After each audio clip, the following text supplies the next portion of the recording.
I got discharged from the Army in December of 1945 after being in the jungles for a couple of years. Came home to New York, it was 14 degrees, and I had it. And so I came out to California.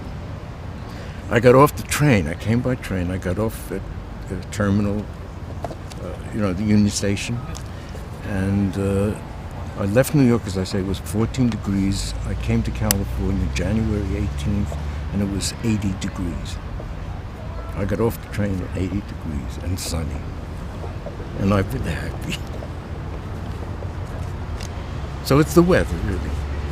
What I found, again, unique here about the design community, it was not very competitive, which is strange considering that there was no work to be had here. We were all starving, and you'd think that it would be competitive, but it wasn't. I mean, that was a really interesting time because one genuinely felt like you were a crusader.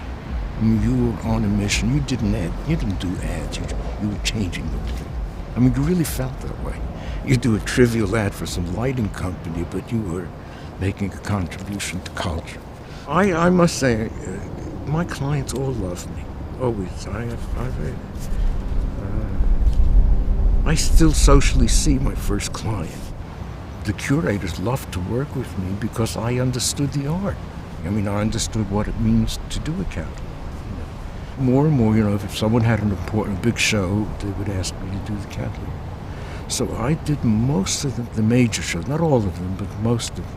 The big shows like the Russian Avant-Garde, the New York School. The New York School was a breakthrough catalog. That was done pre-computer, pre-Photoshop. Photoshop, I can do that thing in 10 seconds. I worked on that piece of paper, that poster. I can't tell you the amount of work in there. The ideas are fairly simple. It's one where you take two metaphors, one for New York and one for art, and then you combine them, so it's a logical thing. The paint tubes is the metaphor for art.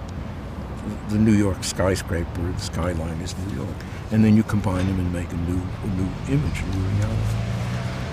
Well, the way that had to be done is each one of those buildings represents a separate negative, which means a separate exposure on a piece of photographic paper. And it all had to be matched together. Oh, I can't imagine how many prints we must have made, 30, 40 prints, an enormous amount of work. But that's won awards all over the world. And I actually like the fact that the buildings are not fussy. You can see it's contrived. But I think the fact that it's contrived contributes. I think if I did it like I could do it in Photoshop today, where you can actually get the building to curve to match the tube, you could make this look perfect. But I think that would look all wrong, like you're trying to fool somebody. But this is kind of, it's just sort of ingenious. So here again is where the problem becomes a virtue.